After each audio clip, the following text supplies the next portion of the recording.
Caitlin Clark just walked into Milan Fashion Week, linked up with a 6-time Olympic gold medalist, sat front row at Prada, and the internet went completely sideways. The relationship between Clark and one of the most powerful luxury brands on the planet is now pointing towards something massive, and some people in the WNBA are not handling the news well at all. Do you think Caitlin Clark is building the most powerful personal brand in the history of women's sports? And do you believe A.A. Wilson's frustration is justified or purely driven by envy? Drop your honest take in the comments right now. Let's get into all of it because this story has multiple layers and every single one of them is worth unpacking fully.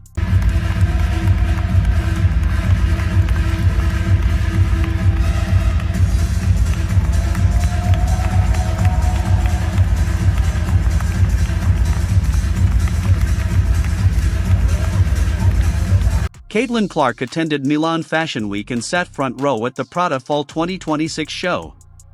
She linked up with Eileen Gu, the 22-year-old freestyle skier who just won 3 medals, including a gold at the 2026 Milan Cortina Winter Olympics, and who is the most decorated freestyle skier in the history of the Winter Games.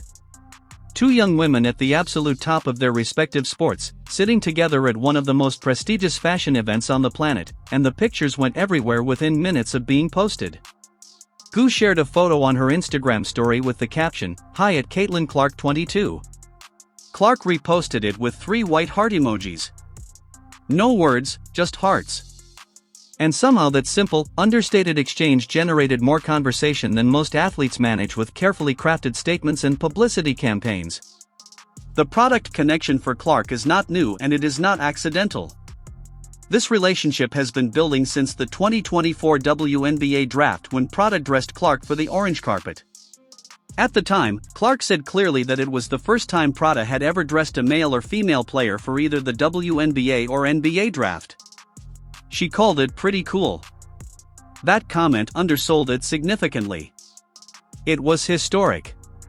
A luxury fashion house with the prestige and selectivity of Prada choosing an athlete to dress for a draft night was a statement about how they saw Clark's cultural relevance before she had played a single professional game. With Prada, I think Prada's like very me, very like, I don't know, I'm a pretty simple girl, but Prada's never dressed a WNBA player or NBA player for the draft, so it's very fun. Got the simple white and then sparkly on the inside, but yeah, really fun. Got the bag, got the slick shoes, so yeah. Since then she has worn Prada consistently in her tunnel walks throughout 2 seasons with the Indiana Fever. Tunnel walk fashion in the WNBA has become a legitimate form of content with fans consuming pre-game outfit footage the way previous generations consumed warm-up mixtapes. Clark kept coming back to Prada. The triangle logo became part of her visual identity and the relationship between her and the brand grew organically through that repeated association until the natural next step was a front-row seat in Milan. Now everything that has been building in that relationship is pointing towards something formal and financially significant. The 100 million figure being discussed in connection with a potential Clark and Prada deal is not a random number someone invented for a headline. It is a realistic valuation when you account for what Clark brings to a luxury brand partnership and what the scope of a serious multi-year collaboration between 2 entities of this profile would actually be worth commercially. Clark's audience is enormous and it extends well beyond the typical WNBA fan base. She has crossover reach into demographics that luxury brands specifically want to connect with. Young women who are culturally engaged, financially aspirational, and responsive to authentic brand associations. Every time Clark wears Prada, millions of people who would not otherwise be thinking about luxury fashion see Prada as relevant and desirable. That is a marketing function worth an extraordinary amount of money. And it has been happening organically for 2 years without any formal deal in place. When a formal deal gets announced, both parties can work together intentionally with the full resources of one of the most powerful fashion houses in the world behind it. Campaign shoots, custom pieces, collaborative products, the possible signature Clark Prada sneaker that fashion media has already floated as the logical next step after the Milan show.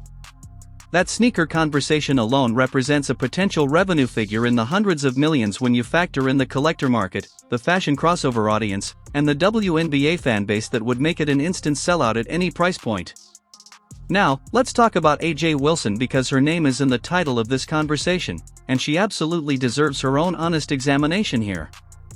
AJ Wilson is a legitimate basketball player, three-time WNBA MVP, multiple championship rings with the Las Vegas Aces, one of the most accomplished players in the history of the league by any statistical or competitive measure. Her basketball resume is not in question, and it is not what this conversation is about. What this conversation is about is the pattern of reaction from Wilson and others in her orbit. Every time Caitlin Clark receives recognition, endorsement, attention, or cultural moments that they believe should be distributed differently, Wilson has been one of the most vocal voices, suggesting that Clark's commercial success and cultural prominence came at the expense of players who were in the league longer and who, in her view, deserved similar treatment that they never received. The frustration is understandable on a human level. Wilson spent years as the best player in the WNBA, and the commercial infrastructure around the league did not respond to her dominance the way it is responding to Clark's arrival. That disparity is real, and it is worth discussing honestly. But the way Wilson and her supporters have chosen to express that frustration has consistently crossed the line from legitimate critique into something that looks a lot more like resentment than advocacy. Because here is the thing about PRADA sitting Clark in their front row in Milan and building toward a $100 million partnership. PRADA did not do that because the WNBA told them to. They did not do it because of a diversity initiative or a marketing committee recommendation. They did it because they saw something specific in Clark that aligned with their brand identity and they made a business decision to invest in that alignment. Clark was PRADA's choice. The brand that had never dressed an NBA or WNBA player for a draft before Clark walked onto that orange carpet chose her specifically. The fashion house that is extremely selective about who sits front row at their shows in Milan chose Clark specifically. Nobody lobbied for her. Nobody pressured anyone into it. She created a genuine organic connection with the brand through consistent and authentic style choices over 2 years, and the brand responded accordingly. That is how the fashion industry works when it works well. And the outcome, Clark sitting front row at PRADA in Milan next to an Olympic gold medalist while the sports and fashion world both pay attention, is the result of that genuine connection doing what genuine connections do when they are properly developed. Now add the card market context to this picture because it is directly relevant to understanding why the commercial attention around Clark is at the level it is at. In 2025, Clark became the most collected active basketball player with over 136,700 graded cards. That number exceeded the combined totals of LeBron James, Stephen Curry, and Anthony Edwards combined. Her most expensive card sold for $660,000, the highest price ever paid for any women's sports card in history. Tom Brady added her signed rookie card to his personal collection of over 10,000 cards and posted it publicly with one word in the caption: greatness. This is the commercial landscape that PRADA is investing in when they sit Clark front row at Milan and build toward a formal partnership. They are not betting on a promising newcomer. They are aligning with someone who has already demonstrated historically unprecedented commercial traction across multiple markets simultaneously. The card market proves it. The tunnel walk content proves it. The sold-out arenas wherever she plays prove it. The Fashion Week moment proves it. And here is the specific irony of Wilson's frustration that deserves to be said clearly. The WNBA's improved financial position, the revenue-sharing discussions, the escalating CBA offers, the $8 million flowing to each team, all of it traces back to the commercial surge Clark generated. The league's increased ability to compensate its players at a higher level is a direct consequence of what Clark's presence did to the WNBA's commercial viability. Wilson's next contract will almost certainly be worth more money than her previous ones, in part because of what Clark did for the league's revenue base. The agents who are fighting hardest for improved CBA terms are doing so from a position of leverage that exists because Clark brought eyeballs, sponsors, and dollars to women's basketball at a scale the sport had never experienced before. None of that came from Wilson's championships. None of it came from Wilson's MVP awards. Those things are real and they matter. And Wilson is a legitimate all-time great at her craft. But the financial transformation of the WNBA did not happen because of on-court excellence alone. It happened because one player became a crossover cultural phenomenon that generated commercial activity at an unprecedented scale. Wilson has expressed frustration about this dynamic publicly and repeatedly. She has made comments suggesting that Clark's recognition comes at the expense of players who deserve equal or greater acknowledgement. She has positioned herself as a voice for players who feel overlooked by the commercial machinery that has rallied around Clark. But here is what Wilson never fully addresses in those conversations. The commercial machinery that rallied around Clark is not taking something from Wilson. It is not a zero-sum situation where every product partnership Clark gets is one that Wilson deserved and lost. Wilson's career has generated its own commercial relationships, its own endorsement portfolio, its own market presence. The question of whether it should be larger is a fair one. The suggestion that Clark's success is the reason it is not larger is a much harder position to defend honestly. The Eileen Gu connection at Milan is worth lingering on because it adds a specific dimension to the Clark story that goes beyond the WNBA conversation entirely. Gu is one of the most commercially successful young female athletes in the world. She has built a multi-platform brand that operates across sports, fashion, business, and culture simultaneously in a way that makes her relevant to luxury brands specifically because she transcends easy categorization.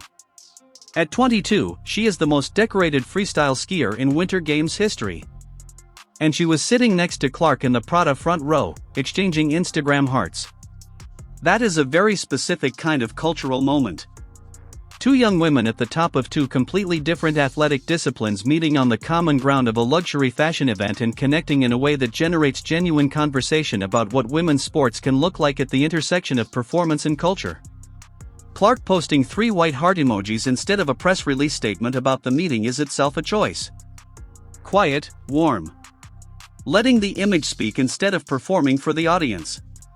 The WNBA's official Instagram account shared Clark's outfit from the event with the caption, "Caitlin Clark steps out for Milan Fashion Week." The league itself is amplifying the moment, which means even the institution understands that Clark's Fashion Week presence is good for the WNBA's brand. Whether or not every individual player agrees, Wilson is going to have to decide at some point whether the energy she puts into expressing frustration about Clark's commercial trajectory is serving her or hurting her. Because the market has answered the question of why Clark's brand is at the level it is at. The answer is that Clark built it through authentic choices, consistent presence, and the kind of crossover appeal that cannot be manufactured or demanded. It either happens or it does not. And with PRADA, it is very clearly happening. Caitlin Clark went to Milan, sat front row at PRADA, linked up with an Olympic gold medalist, and started building toward one of the biggest brand deals in women's sports history. The numbers back it up and the fashion world has already voted.